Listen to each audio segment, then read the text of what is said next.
Hello my dear student, welcome to my study channel Akshay classes. जितने भी विद्यार्थी कक्षा 10 वाले हैं और बोर्ड परीक्षा 2025 की तैयारी कर रहे हैं, उनके लिए यह वीडियो बहुत ही खास होने वाली है।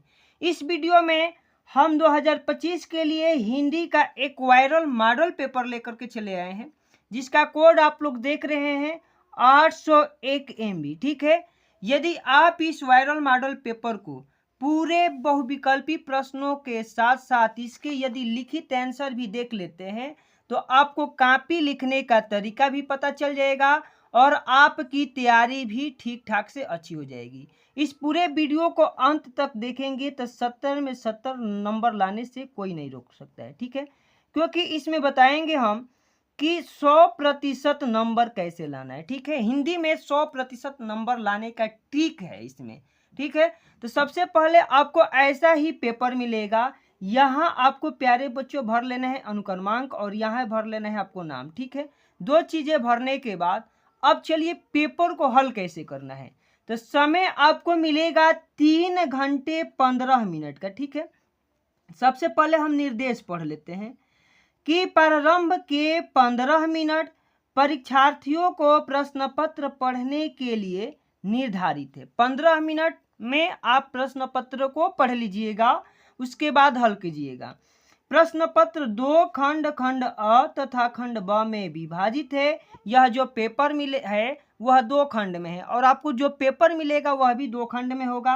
प्रश्न पत्र के खंड अ में बहुविकल्पी प्रश्न है, जिसमें सही विकल्प का चयन करके OMR शीट पर नीले या काले बॉल पॉइंट पेन से सही विकल्प वाले गोले को पूर्ण रूप से काला करके आना है। ठीक है, खंड अ में बहुविकल्पी प्रश्न है। प्रत्येक प्रश्न के लिए आपको 1 नंबर मिलेगा, 1 अंक निर्धारित है।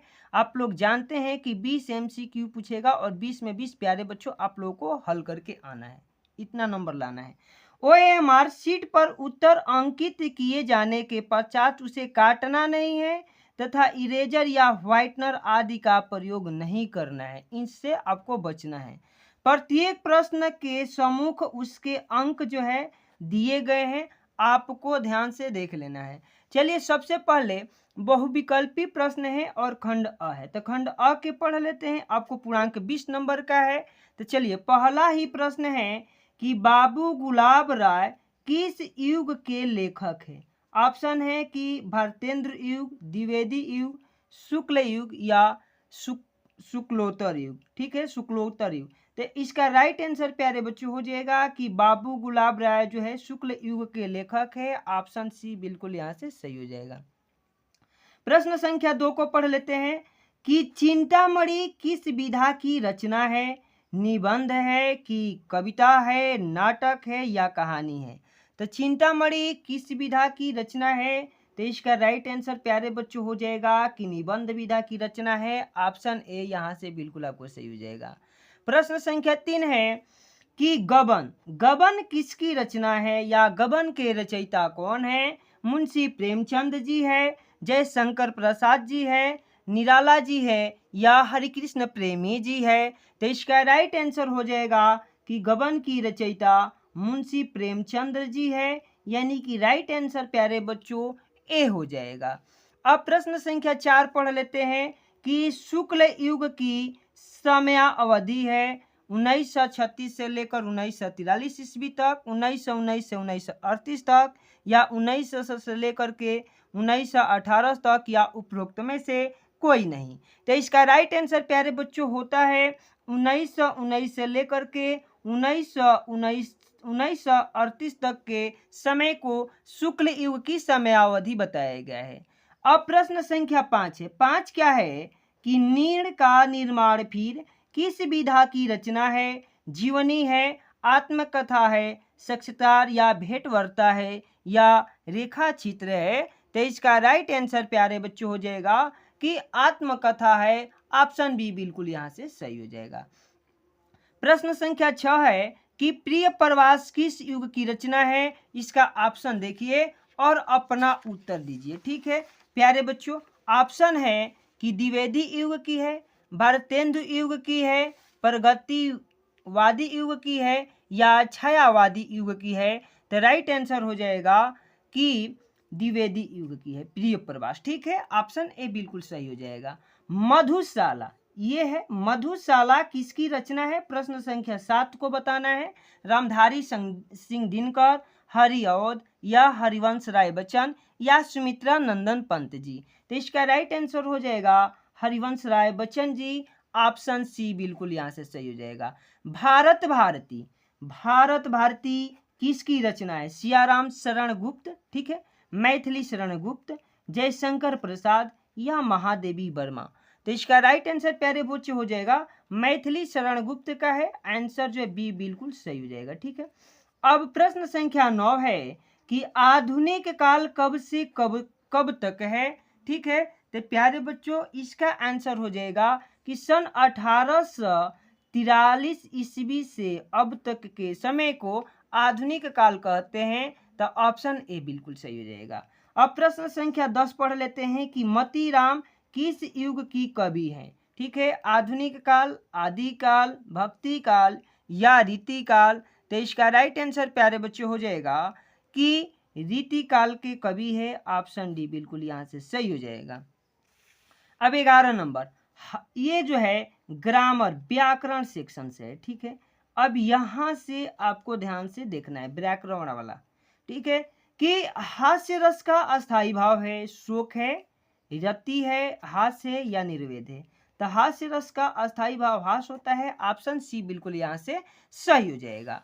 अब प्रश्न संख्या 12 है कि सोहत ओढ़े पीठ पट श्याम सोलोने गात, मनो नीलमणि शैल पर आतप प्रयो प्रकाश। उपरोक्त पंक्ति में कौन सा अलंकार है? तो आपको ध्यान देना है, जहां कहीं पर भी मनो, देखिए ये बार बार दिखता है, मनो, जनो, फिर दिख जाएगा मनहू, ठीक है, फिर दिख जाएगा जनहू। यदि किसी पंक्ति में दिख जाएगा तो आपको तुरंत उसका राइट आंसर क्या कर देना है प्यारे बच्चों? तो उसका राइट आंसर हो जाएगा कि उत्प्रेक्षा अलंकार है। ऑप्शन बी यहाँ से बिल्कुल सही हो जाएगा। अब प्रश्न संख्या 13 है कि रोला छंद में कुल कितने चरण होते हैं? 3 चरण होते हैं, 2 चरण होते हैं, 4 चरण या 5 चरण? तो रोला छंद में कितने चरण होते हैं? तो ऑप्शन हो जाएगा कि 4 चरण होते हैं। ऑप्शन सी यहाँ से बिल्कुल सही हो जाएगा। अब आकर्षण, आकर्षण शब्द में किस उपसर्ग का प्रयोग किया गया है? तो प्यारे बच्चों उपसर्ग यानी कि जो किसी शब्द के आगे जुड़ा हो। तो आकर्षण शब्द में कौन सा उपसर्ग लगा है? तो इसमें आ उपसर्ग लगा है। ऑप्शन डी बिल्कुल सही हो जाएगा। प्रश्न संख्या 15 पढ़ लेते हैं कि रचना के आधार पर वाक्य के कितने भेद हैं? 2 भेद हैं, 5 भेद हैं, 6 भेद हैं या 3 भेद हैं? तो वाक्य रचना के आधार पर वाक्य के जो भेद हैं प्यारे बच्चों वो 3 हैं। राइट आंसर डी हो जाएगा। पीताम्बर में कौन सा समास है? कर्मधारय, द्वंद्व, बहुव्रीहि या तत्पुरुष? तो पीताम्बर में जो समास है वो बहुव्रीहि समास है। ऑप्शन सी बिल्कुल सही हो जाएगा। अगला क्वेश्चन है कि आंसू का तत्सम रूप क्या है? ऑप्शन आप लोग देख लीजिए। ऑप्शन प्यारे बच्चों है, देखिए ऑप्शन है अश्रु, आंसू, रोना या आंख। तो इसका राइट आंसर हो जाएगा कि अश्रु है। ठीक है, ऑप्शन ए बिल्कुल सही हो जाएगा। अब प्रश्न संख्या 18 को हम लोग पढ़ते हैं कि कर्तवाच्य में किसकी प्रधानता होती है? कर्ता की प्रधानता, कर्म की प्रधानता, भाव की प्रधानता या इनमें से कोई नहीं? तो कर्तवाच्य में किसकी प्रधानता होती है प्यारे बच्चों? तो इसका राइट आंसर हो जाएगा कि कर्ता की प्रधानता होती है। ऑप्शन ए बिल्कुल यहाँ से सही हो जाएगा। ताम्भ्यः शब्द में वचन एवं विभक्ति है। तो ताम्भ्यः शब्द में वचन एवं विभक्ति जो है षष्ठी विभक्ति है और बहुवचन है। ऑप्शन सी प्यारे बच्चों बिल्कुल सही हो जाएगा। ठीक है, ऑप्शन सी नहीं, ऑप्शन इसका जो सही होगा वो हो जाएगा ऑप्शन डी। ठीक है, चतुर्थी विभक्ति बहुवचन। ठीक है, अब ध्यान दीजिएगा कि निम्नलिखित में से सर्वनाम है मनुष्य, बचपन, वह या इनमें से कोई नहीं? तो इसमें सर्वनाम जो शब्द है प्यारे बच्चों वह है ऑप्शन सी, बिल्कुल यहाँ से सही हो जाएगा। अब चलिए हम पढ़ लेते हैं वर्णनात्मक प्रश्न और खंड ब। यहाँ से हमको जो मिलेगा नंबर प्यारे बच्चों वो 50 नंबर का मिलेगा। और ये वाला जो सेक्शन है बहुत ही इम्पोर्टेंट होता है, क्योंकि यहाँ से हम कॉपी को लिखना एवं रिप्रेजेंट करना भी सीखते हैं। तो सबसे पहले तो बात है कि वीडियो को अंत तक देखते रहिएगा, अपने दोस्तों में भी शेयर कर दीजिएगा। हमारे चैनल पर यदि पहली बार विजिट किए हैं तो सब्सक्राइब भी कर दीजिएगा, क्योंकि ये मैंने पहले बोला ही नहीं था। लेकिन प्यारे बच्चों हम जानते हैं कि आप यहाँ तक देख लिए हैं तो जरूर सब्सक्राइब कर दीजिएगा। चलिए वर्णनात्मक प्रश्न जो 50 अंक का है उसमें हमें सबसे पहला ही प्रश्न क्या है कि निम्नलिखित गद्यांश पर आधारित 3 प्रश्नों के उत्तर दीजिए। लेकिन यहाँ ध्यान देना है, आपको गद्यांश जो मिलेंगे गद्य खंड में तो 2 मिल जाएंगे। गद्यांश पहला है कि यह कोई बात नहीं कि एक स्वभाव और एक रुचि के लोग में ही मित्रता हो सकती है। समाज में भिन्नता देखकर लोग एक दूसरे की ओर आकर्षित होते हैं। जो गुण हम में नहीं है, हम चाहते हैं कि कोई ऐसा मित्र मिले जिसमें वे गुण हो। चिंताशील मनुष्य प्रफुल्लित चित्त का साथ ढूंढता है, निर्बल बलि का ढूंढता है, धीर उत्साही का ढूंढता है। ऊंट आकांक्षा वाला चंद्रगुप्त युक्ति और उपाय के लिए चाणक्य का मुंह ताकता था। नीति विशारद अकबर मन बहलाने के लिए बीरबल की ओर देखता था। उपयुक्त गद्यांश का संदर्भ लिखिए। और दूसरा क्या है, यदि आपको पहले आता है तो पहला लिखिए, नहीं आता है तो दूसरा दिया है कि हे भगवान तब के लिए विपद के लिए इतना आयोजन, परम पिता की इच्छा के विरुद्ध इतना साहस। पिताजी क्या भीख न मिलेगी, क्या कोई हिंदू भूपृष्ठ पर बचा न रह जाएगा जो ब्राह्मण को 2 मुट्ठी अन्न दे सके। यह असंभव है, फेर दीजिए पिताजी, मैं कांप रही हूँ। इसकी चमक आंखों को अंधा बना रही है। तो किसी एक का जो है हमें संदर्भ लिखना है, रेखांकित अंश की व्याख्या करना है, और एक उस पे जो प्रश्न दिया है उसको जो है हमें लिख करके चले आना है। तो पहला जो है मित्रता से लिया गया है, और दूसरा गद्यांश जो है, गद्यांश पढ़े रहेंगे प्यारे बच्चों तभी पता चलेगा, ममता से लिया गया है। तो देखिए हमने किसी एक को लिखा है। सबसे पहले आपको हेडिंग लगाना है वर्णनात्मक प्रश्न और खंड ब, प्रश्नोत्तर संख्या 1 लगाइएगा। और जिस गद्यांश का हम लिखते हैं ना उसका शुरू और जो है इसका क्या कर देते हैं प्यारे बच्चों, तो उसका हम लोग लिख देते हैं अंत तक, ताकि एग्जामिनर को पता चले कि कौन से गद्यांश का बच्चा ने उत्तर लिखा है। तो ठीक है, हम लोग जानते हैं कि कौन सा पार्ट से लिया गया था, तो ये जो है मित्रता से। तो देखिए ऐसे हम लोग बिल्कुल हेडिंग बना देंगे। देखिए कॉपी को रिप्रेजेंट करने आना चाहिए प्यारे बच्चों। अब संदर्भ में लिखेंगे कि प्रस्तुत गद्यांश हमारी पाठ्य पुस्तक हिंदी के गद्य खंड में संकलित मित्रता नामक पाठ से लिया गया है और इसके लेखक आचार्य रामचंद्र शुक्ल जी है। तो इतना तो प्यारे बच्चों हो जाएगा, ठीक है, इतना हो जाएगा। अब जो है गद्यांश के रेखांकित अंश की व्याख्या कीजिए। तो आपको व्याख्या कहाँ से कहाँ करना है, यह कोई बात से लेकर के यहाँ तक लिख देंगे कि व्याख्या। पहले हेडिंग बनाइएगा, लिखिएगा कि लेखक का कहना है कि ये कोई बात नहीं कि समाज में एक ही स्वभाव और एक ही विचार के लोगों के मध्य मित्रता होती है। समाज में अपने से अलग विचार देखकर लोग आकर्षित हो जाते हैं। तो इतना हमको क्या कर देना है, व्याख्या कर देना है। यहाँ से यहाँ तक व्याख्या हो जाएगा। अब प्रश्न संख्या 3 है कि लेखक के अनुसार समाज में विभिन्नता देखकर लोग एक दूसरे की ओर क्यों आकर्षित होते हैं, ये आपको बताना है। तो लिखेंगे कि समाज में विभिन्नता देखकर लोग एक दूसरे की ओर आकर्षित हो जाते हैं क्योंकि वे सोचते हैं कि जो गुण उनमें नहीं है वो गुण उनके मित्र में मिल जाए। तो यदि हम ऐसे कॉपी को लिख देते हैं, इतने बढ़िया तरीके से लिखेंगे, सिस्टमेटिक लिखेंगे, तो हमको कितने नंबर प्यारे बच्चों मिलेगा? तो यहाँ से 6 नंबर जो है पक्का मिल जाएगा। अब आगे बढ़ते हैं, तो आगे प्रश्न जो है दूसरा का दिया रहेगा। देखिए दिया क्या रहेगा कि दिए गए पद्यांश पर आधारित 3 प्रश्नों का उत्तर दीजिए, और यहाँ से भी हमें 6 नंबर ही मिलेंगे। वो था गद्यांश वाला, ये है पद्यांश वाला। गद्यांश क्या है कि चरण कमल बंदो हरिराई, जाकी कृपा पंगु गिरि लोग है। ठीक है, आगे देखिए क्या लिखा है प्यारे बच्चों। अंधे को सब कुछ दर्शाई, बहिरे सुने गूंगी पुनि बोले, रंक चले सिर छत्र धराई, सूर्यदास स्वामी करुणामय, बार बार बंदो तिहि पाई। या तो आपको इस पद्यांश का उत्तर लिखना है, नहीं तो अन्यथा करके लिखा है कि सुनि सुंदर बैन सुधारस, शान श्यानी है जानकी जानी भली, तिरछे करी नैन तिन्हे समुझाई, कछु मुस्काई चली, तुलसी ते ही अवसर से ही रावे, अवलोकति लोचन लाहुअली, अनुराग टराग में भान उदे, बिगसी मनु मंजुल कंजकली। तो या तो आपको पहले वाला का लिखना है, नहीं तो दूसरे वाले को लिखना है, किसी एक का लिखना है।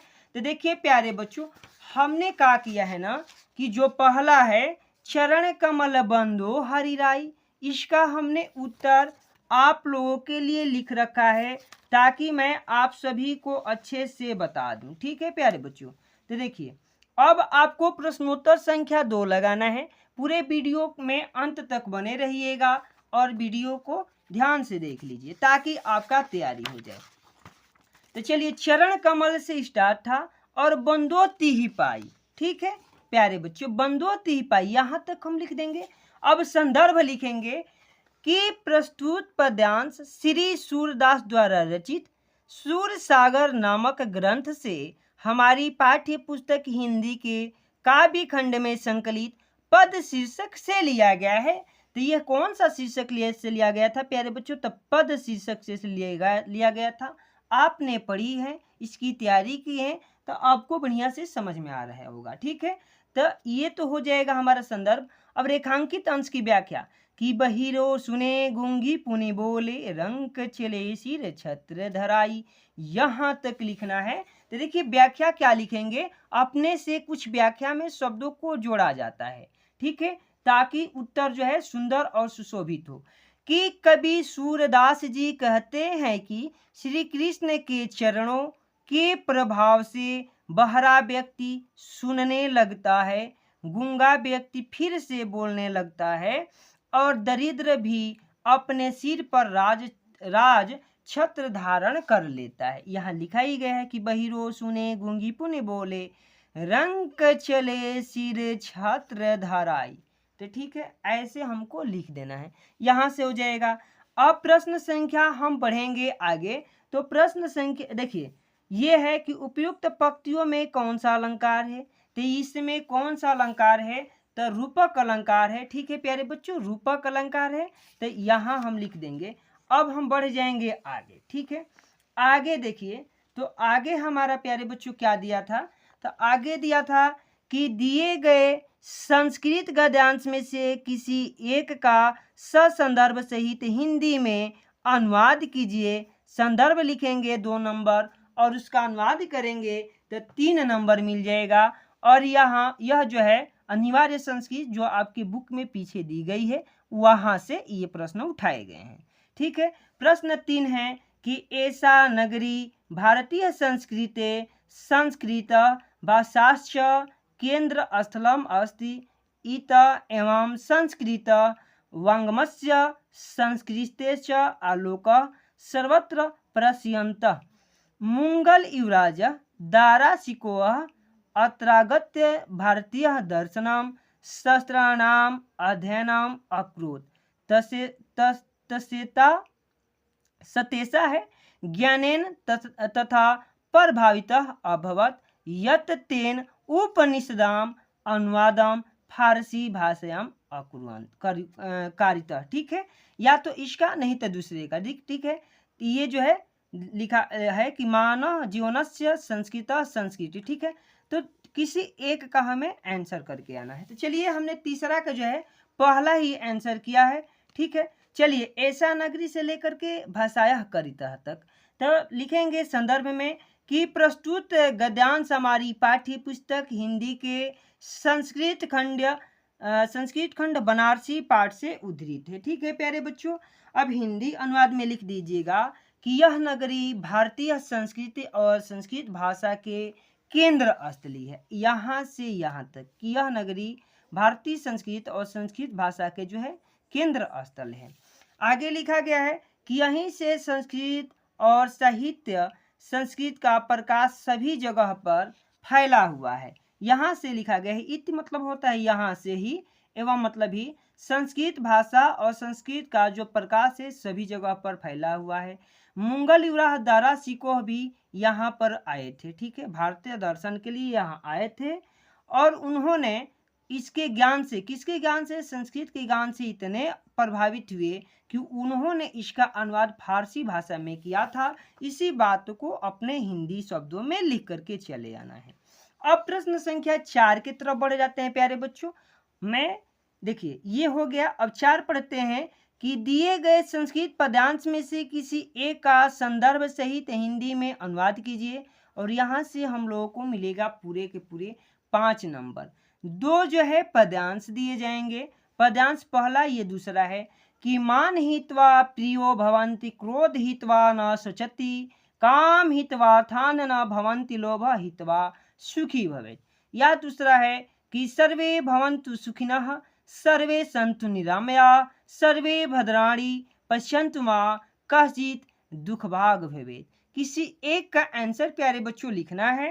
तो देखिए हमने दूसरे का जो है उत्तर जो है अपने तरीके से लिखा है, मैं आप सभी को दिखा दे रहा हूं और आप लोग भी ऐसे ही मेहनत करके जाइए, मुद्दे को समझ के जाइए ताकि नंबर 1 भी न कटे।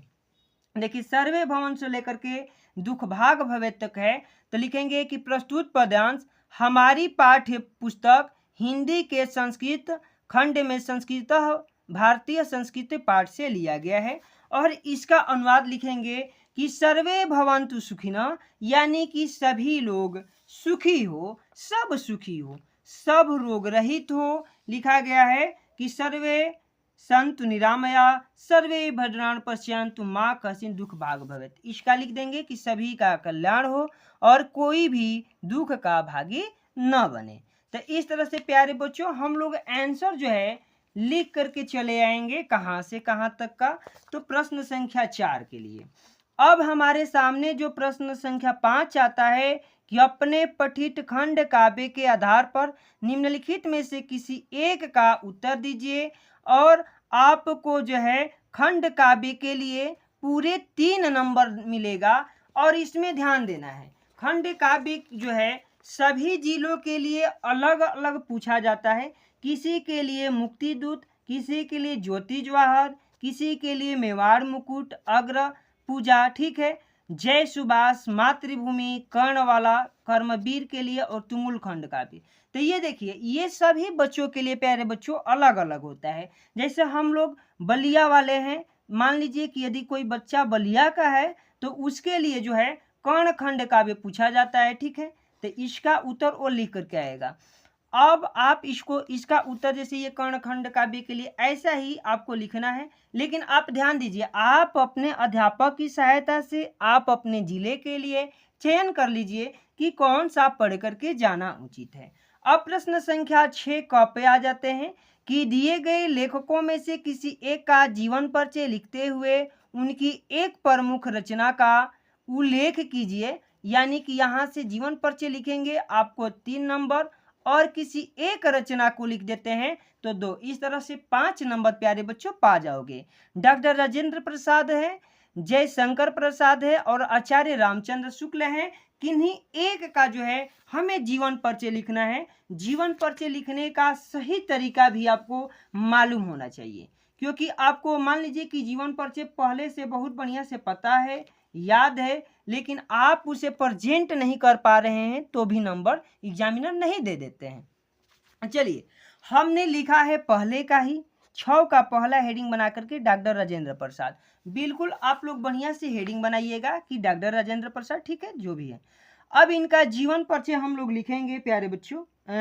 देखिए ये मैं ध्यान ही नहीं दे रहा हूँ। जयशंकर प्रसाद का हमने लिखवाया है, डॉक्टर राजेंद्र प्रसाद का नहीं, सॉरी, इसके लिए कोई दिक्कत नहीं। चलिए अब जयशंकर प्रसाद हेडिंग बना लेना है और जीवन परिचय लिखना है कि जयशंकर प्रसाद का जन्म काशी के एक प्रतिष्ठित वैश्य परिवार में सन 1889 ईस्वी में हुआ था। इनके पिता का नाम देवी प्रसाद था, ठीक है, तथा माता का नाम मुन्नी देवी था।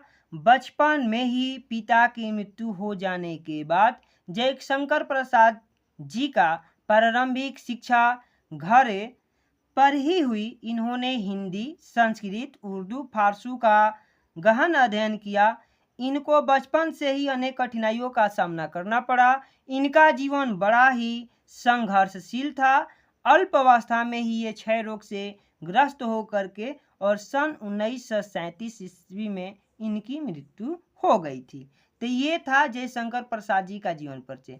संक्षिप्त परिचय आपको साइड में लिखना होता है ताकि आप इसमें लिखेंगे नाम, जन्म स्थान, पिता का नाम, रचनाएं और मृत्यु। अब रचनाएं हमने जैसे कई रचनाएं लिखी है, लेकिन आपको कोई एक भी रचना लिख करके चले आएंगे तो नंबर नहीं कटेगा, दो भी लिख देंगे तो नंबर एग्जामिनर नहीं कटेगा। इस तरह से आपको जो है यहाँ से लेखक का जीवन परिचय लिखने के लिए पाँच नंबर मिल जाएंगे। अब आएगा प्रश्न संख्या 6। दिए गए कवियों में से किसी एक का जीवन परिचय देते हुए उनकी एक प्रमुख रचना का उल्लेख कीजिए। गोस्वामी तुलसीदास, सुमित्रानंद पंत या महाकवि सूरदास जी। तो चलिए किसी एक का हम लोग जीवन परिचय देख लेते हैं। देखिए हमने आप सभी के लिए गोस्वामी तुलसीदास जी वाला जीवन परिचय लिखा है। इसमें क्या करना है, सेम वैसा ही प्रोसेस होता है। गोस्वामी तुलसीदास जी हेडिंग बनाना है और आपको जीवन परिचय लिख करके लिख देना है कि गोस्वामी तुलसीदास का जन्म सन, सबसे पहले हम लोग क्या लिखेंगे, उनका नाम, जन्म, पिता, माता, रचनाएं और मृत्यु, ठीक है। इस बात को हमें क्या करना है, रिप्रेजेंट करना है बढ़िया से। ध्यान में इतने ही बात लिख देते हैं, ऐसे ही कॉपी में लिखना भी है। आप लोग देख लीजिए, तैयार करके जाइएगा। वह था इनके पिता का नाम आत्माराम दुबे तथा माता का नाम हुलसी था। इनका बचपन का नाम राम बोला था। ये सर्वपरायण ब्राह्मण थे। इनके माता इन्हें बचपन में ही त्याग दिए थे, माता पिताजी त्याग दिए थे। तब स्वामी नरहरि दास ने इनका पालन पोषण किया था। इनका विवाह रत्नौली से हुआ था। ये पत्नी से बहुत प्रेम करते थे, लेकिन पत्नी से डांट सुनने के बाद इनके मन में वैराग्य हो गया। इन्हें वेद, वेदांग, दर्शन शास्त्र, इतिहास आदि की शिक्षा ग्रहण की थी। इनकी मृत्यु सन 1637 ईस्वी में काशी में हो गई थी। और रचनाएं में लिख देना है, इनकी रचनाएं जो है श्री रामचरितमानस है, विनय पत्रिका है, दोहावली है। तो इस तरह से रचनाएं लिख देंगे। आपका प्रश्न संख्या 6 भी खत्म हो जाएगा। प्रश्न संख्या 7 है कि अपनी पाठ्य पुस्तक से कंठस्थ कोई एक श्लोक लिखिए जो इसमें नहीं आया है, ठीक है। तो अब हमको श्लोक एक लिखना है। देखिए होता क्या है, कैसे आप क्या करके आएंगे। तो देखिए हमारा जो है प्रश्न संख्या 7 है। जैसे हमने एक प्रश्नोत्तर संख्या 7 बना दिया और यहाँ से लिख दिया कि अपदो दुर्गामी च साक्षरो न च पंडितः अमुख स्फुट वक्ता च यो जानाति सह पंडितः। इतना आप लिख देंगे प्यारे बच्चों, आपको पूरे जो है 2 नंबर मिल जाएगा, कोई रोकेगा ही नहीं। क्यों रोकेगा। देखिए प्रश्न संख्या 8 है कि निम्नलिखित में से किन्हीं 2 प्रश्नों का उत्तर संस्कृत में देना है। पहला है कि भारतीय संस्कृत मूल किम अस्ति। और आगे हम देख लेते हैं, आगे हमारा प्रश्न क्या है कि पुरुष राजा कह आसीत। तीसरा है कि चंद्रशेखर कह आसीत। और चौथा है वीर केन पूज्यते। तो देखिए हमने उत्तर लिखा है प्रश्नोत्तर 3 का और 4 का, चंद्रशेखर कह आसीत। तो हमने सबसे पहले लिखेंगे क्या, प्रश्नोत्तर संख्या 8 लिख देंगे कि चंद्रशेखर प्रसिद्ध क्रांतिकारी देशभक्त च आसीत, ठीक है। जो चंद्रशेखर थे वो प्रसिद्ध क्रांतिकारी थे और देशभक्त थे। वीरह किन पूजते, यानी जो वीर हैं, वीर पुरुष हैं, वो किनके द्वारा पूजे जाते हैं। तो इसका आंसर हमें लिखना है कि वीरह वीरेण पूज्यते, मतलब कि जो वीर है या वीर व्यक्ति है वह वीरों के द्वारा ही पूजा जाता है। और यहाँ से देख लीजिएगा, निम्नलिखित में से किसी एक विषय पर निबंध लिखना है और निबंध लेखन जो है 7 नंबर का है, सबसे बड़ा क्वेश्चन है। ध्यान देने वाली बात यह है कि यहाँ से ही आप लोग देखिए, जो ये मॉडल पेपर है, यहाँ से ही 2024 की ये जो परीक्षा बीती ना, उसमें जो है पूछा गया था। अब चलिए, पर्यावरण संरक्षण के उपाय, आतंकवाद कारण एवं निवारण, संख्या, लाभ, हानि और नारी सशक्तिकरण, ये चारों इंपॉर्टेंट है, लेकिन हम चार एक वीडियो में बता नहीं पाएंगे, लेकिन कोशिश करेंगे कि धीरे धीरे सब पर हम एक एक करके निबंध वाली भी वीडियो बना दें। तो चलिए, नारी सशक्तिकरण पर निबंध हमने जो है लिखा है। सबसे पहले निबंध आपको बिल्कुल ऐसे ही लिख करके आना है प्यारे बच्चों। देखिए, चलिए निबंध में लिखेंगे नारी सशक्तिकरण, हेडिंग बनाइएगा प्रश्नोत्तर संख्या 10, नारी सशक्तिकरण बना करके, और निबंध में लिखना है सबसे पहले प्रस्तावना, महिला सशक्तिकरण का अर्थ, महिलाओं की राष्ट्र निर्माण में भूमिका, महिला सशक्तिकरण के लाभ और उपहार। रूपरेखा में जो है आप किन किन विषय पर चर्चा करने चाहते हैं, जैसे ये मेन टॉपिक है, इसके जो उप टॉपिक होंगे या उपवाक्य होंगे या उप शब्द होंगे, उन पे आप किन किन पर चर्चा करेंगे। प्रस्तावना में लिखेंगे क्या कि आज के आधुनिक समय में महिला सशक्तिकरण एक विशेष चर्चा का विषय है। अपने देश में उच्च स्तर की लैंगिक असमानता है। नारी सशक्तिकरण का अर्थ तब समझ में आएगा जब उन्हें अच्छी शिक्षा दी जाएगी और उन्हें इस काबिल बनाया जाएगा कि वो हर क्षेत्र में स्वतंत्र होकर के फैसला कर सके।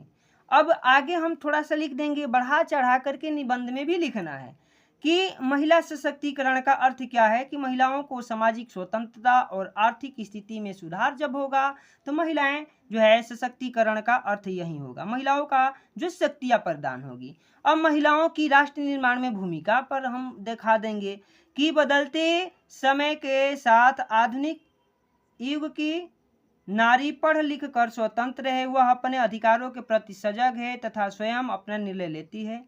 अब वह चार दीवारी से बाहर निकल करके देश के लिए एक विशेष कार्य करती है। आज महिलाएं पुरुषों के साथ कंधे में कंधे मिला करके बड़े से बड़े कार्य क्षेत्र में अपना महत्वपूर्ण योगदान दे रही है। फिर चाहे काम मजदूरी का हो, अंतरिक्ष में जाने का हो, या महिलाएं अपनी योग्यता में हर क्षेत्र में साबित कर रही है। महिलाएं सशक्तिकरण के लाभ जो है क्या क्या है, कि महिलाओं ने हर क्षेत्र में बढ़ चढ़ करके हिस्सा लेना शुरू किया है। महिलाएं अपनी जिंदगी से जुड़े फैसले खुद कर रही हैं।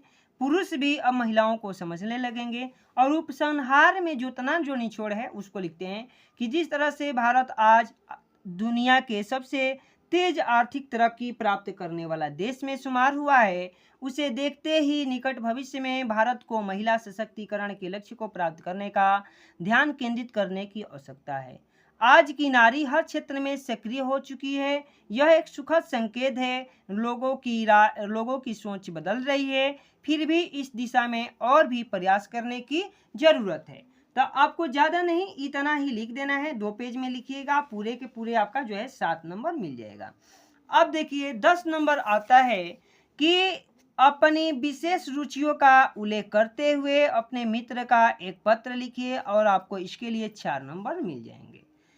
पहला है कि दूसरा ये तो पहला ही है, 10 का 2 निबंध देगा, निबंध बोल रहे हैं, पत्र लेखन देगा, किसी एक पर पत्र लिखिएगा। उत्तर मध्य रेलवे पर एक शिकायती पत्र लिखिए जिसमें टिकट निरीक्षक द्वारा किए गए अभद्र व्यवहार का उल्लेख हो। तो देखिए, आपको मैंने एक मित्र का पत्र लिखा है कि मित्र को पत्र, हेडिंग तो प्रश्नोत्तर संख्या 10 बना लेना है। सेवा में लिख करके प्रिय लिखे हैं, प्रिय मित्र, और मित्र का नाम लिख दिए हैं। विषय जो है लिख दिया है कि शादी में बुलाने हेतु। मान लीजिए कि आप जिस लेवल पे बुला रहे हैं, जैसे आप पत्राचार कर रहे हैं, उस हिसाब से आपका विषय होना चाहिए। और यहाँ शॉर्टकट लिख दिया गया है कि प्रिय मित्र, मैं अविनाश कुमार आपको यह बताते हुए मुझे अत्यंत खुशी हो रही है कि मेरी छोटी बहन जो भी हो की शादी तय हो चुकी है, और शादी की तारीख 22 मार्च 2024 की है। ये बैक डेट में लिख दिया गया, मैंने लिख दिया है, ठीक है। अतः आपसे नम्र निवेदन है कि आप मेरी बहन की शादी में अवश्य पधार जाइएगा, और धन्यवाद करके अपना नाम लिखना होता है। तो इस तरह से प्यारे बच्चों, मैंने जो एक वायरल मॉडल पेपर है जो बोर्ड परीक्षा 25 के लिए बहुत ही महत्वपूर्ण था, उसका पूरा 100% सॉल्यूशन करा दिया। कॉपी लिखने का भी तरीका बता दिया। तो प्यारे बच्चों, यदि आपने इन तक वीडियो को देख रखा है, मैं नहीं जानता हूं कि कौन देख रहा है, प्यारे बच्चों कमेंट करके बताइएगा ताकि मैं थोड़ा सा मुझे उत्साह मिल जाए। और अंत तक देखे हैं, अभी भी चैनल को सब्सक्राइब नहीं किए हैं, सब्सक्राइब कीजिए और अपने फ्रेंड में भी शेयर कर दीजिए वीडियो को, ताकि मुझे सपोर्ट मिलेगा, अधिक से अधिक मेरे बच्चे देखेंगे, बच्चों को फायदा होगा, मुझे मोटिवेशन मिलेगा और मैं ऐसे ही अच्छी अच्छी वीडियो आप सभी के लिए बनाता रहूँगा। तब तक के लिए धन्यवाद। जय हिंद, जय भारत।